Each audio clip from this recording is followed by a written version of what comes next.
adventures of Biggles.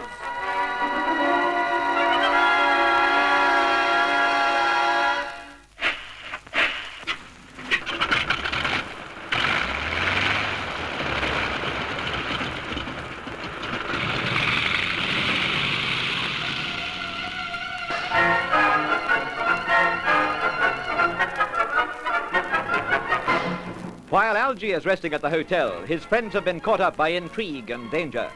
Biggles has been taken to the house of a Chinese official, Yang Qing, on the pretext that he would find there the missing guide, Feng Tao.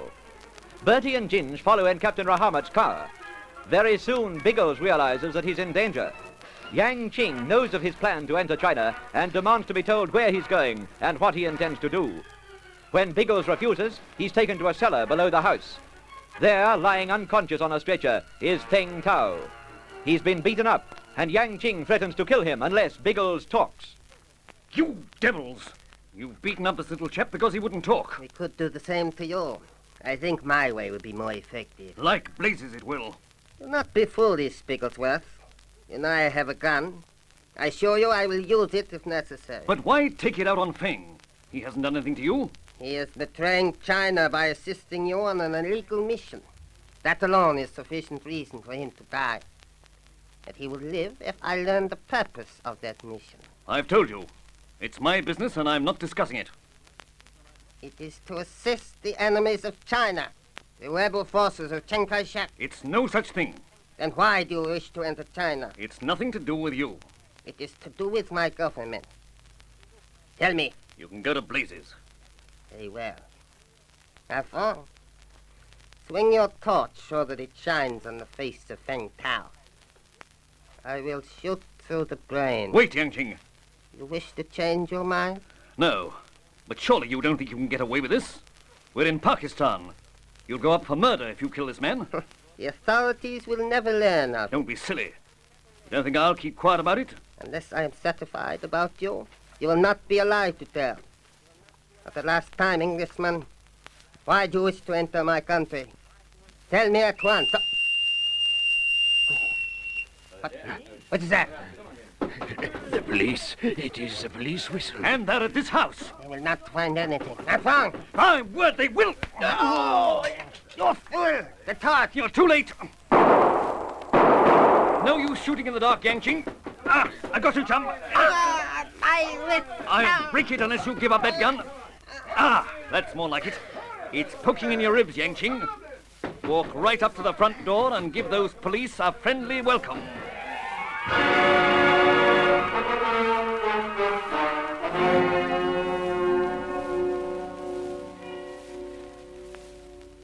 Hey, wake up, old sausage. Stir the jolly old stumps. Oh, it's you, Bertie. Oh, I must have dozed off. You've been snoring like a belly grampus. Except that no grampus could possibly make the noise our old Algy makes. Oh, nonsense, I never snore. Finished dinner? Finished dinner, he says. Old Bean, we've had a private belly war since dinner. A car chase, a police attack, Biggles nearly snuffed it, a most thrilling belly rescue, a couple of crooks tossed in the jug, an innocent little chink taken to hospital, and now we're about to trundle off for the Gobi Desert. Say that a bit slower, will you? I've only just woken up. Well, to start with, our Fong took Biggles off to find Feng Tao. You know, the little trout has been missing. Where was he? At the house of a most horrible belly monster called Yang Qing. Another Chinese? Well, there's no doubt about you, old Bean. When the lacy brain flaps, it really stirs up ideas. Oh, cut the nonsense and tell me what this is about. Biggles found Feng at the house of this Yang bloke. Oh, yes, absolutely. The poor little trout had been knocked about and was quite unconscious. Good grief. Why? Well, it seems that Yang Qing and our Fong are sort of glorified agents for the Chinese comms. They heard that we were burbling into China without permission and wanted to find out the whys and wherefores. First of all, they beat up Feng to make him talk. Then they tried to drag it out of Biggles. The fools. They didn't think they'd get away with that. They might have got away with it if Ginger and I hadn't trundled along with Captain Rahamat. The liaison officer. Oh, my word. And can that sausage liaise when he gets going? As soon as he realized Yang Qing was a nasty piece of work and was liable to stick pins into old Biggles, he raced to the nearest phone and called up a squad of coppers. Quite put old Ginge out, it did. Why? Well, Ginge was all for a personal assault on the Yang Qing establishment, but the Rahamat bird wouldn't hear of it. He said that if the Chinks were behaving like crooks, they'd be treated like them. The cops turned up, made the dickens of a shindig outside the house, and old Biggles did the rest inside. Quite a choice little show it was. And I slept through all this? Old Bean, we've a sneaking suspicion that you're a bally invalid. Bed's the best place for you. Nonsense, I'm perfectly fit. I feel fine after that rest. But where's everybody now? Well, Biggles waffled off with Rahamat, or whatever his name is, to have words with the bigwigs of the local police. He's rather anxious that Yang Ching and Ah Fong shouldn't send word to their government about us. Good grief. I hope we can fix that. We don't want to find a reception committee of Chinese fighters waiting for us. Now, all will be well, old sausage. The two chinks are well and truly in clink by now. Oh, I say, that's rather good, what? A chink in clink. But what about Ginge? Where's he? Oh, yes, well, he trundled off to the hospital with Feng.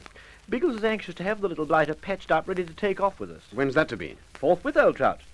My task is to rustle you back from the jolly old slumbers and shoo you out to the drome. Biggles doesn't want to take any more risks with the commerce in town. We're taking off for the Gobi tonight.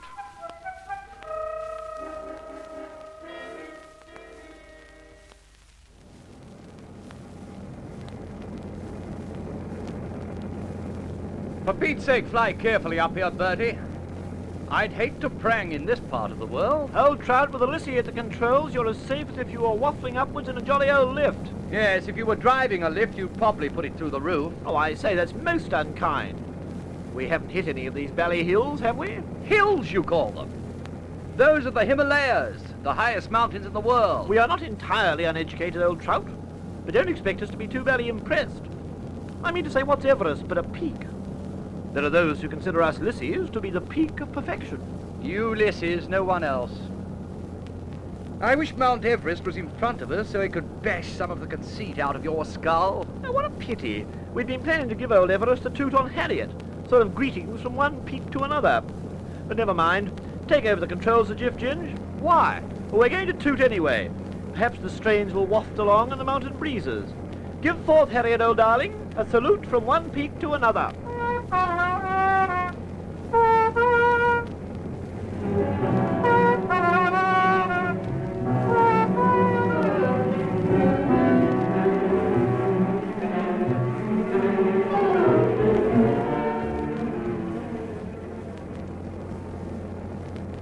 Like me to take over again, old Bean? I'm not tired yet. I'll keep going till Biggles takes over in the morning. Good idea of the old master to let us have the night shift, what? He and Algy will be better for a spot of shut-eye. Yeah, so will Feng Tao. Poor little chap, I don't think he's grasped what's going on yet. Oh, well, it isn't bothering him now, old sausage. He's dead to the world back there in the nav compartment. Bertie, have you been following the map? More or less, old trout. We've passed the Himalayas, if that's what's worrying you. I know that, you clod. We've been flying over Tibet for ages. But I can see lights over there to port. What are they? Well, there's only one town worth talking about in Tibet. Oh, that must be Lhasa, the capital. In communist hands, isn't it? Sizzling sausages, yes. It's all communist territory from Towns. They've been mighty curious about a strange aircraft flying north.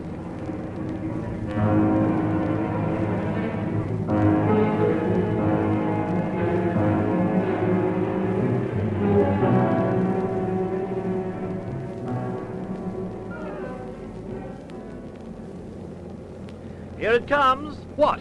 Dawn. Oh, you clod. No, I mean to say, you know how it comes up like thunder out of China across the bay.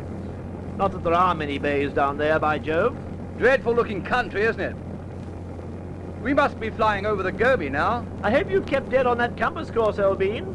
No use looking for landmarks down there. I can't see that we'll ever spot this oasis where the missionaries are hiding. There's nothing to guide us to it. Except old Feng. He's been there, you know. He'll only recognize it if we fly directly over it. We might be miles out. Oh, I shouldn't think so. Biggles worked out the course very carefully. We'll end up somewhere near the jolly old dump. Morning, blokes. Oh, hello, Biggles. Good day, Algy. Ah, what ho, old Bean. Had a good snooze? Yes, thanks. Feeling very fit.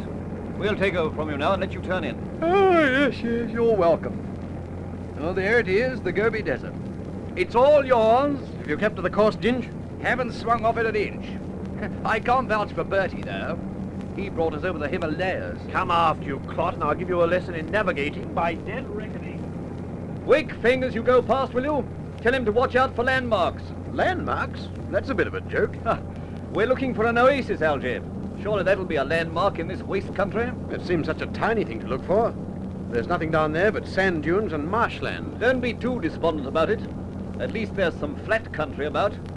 We shouldn't have any difficulty in going down. It looks a bit rough ahead of us. A few crags about up there. We'll make it all right. Just a sec while I check the mileage. We should be pretty close now, Algy. I wonder if Feng spotted anything yet. I say, Biggles, he's pointing down. Eh? But there's no oasis below us. There's nothing. Well, I can't help that. Feng's as excited as a kitten. He's signaling you to land.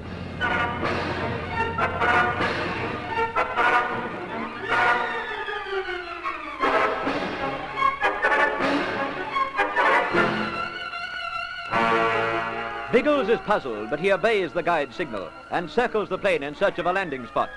Is the oasis somewhere below them? If Feng has made a mistake, will it mean more danger for the flyers? Don't miss the next thrilling episode of The Air Adventures of Biggles.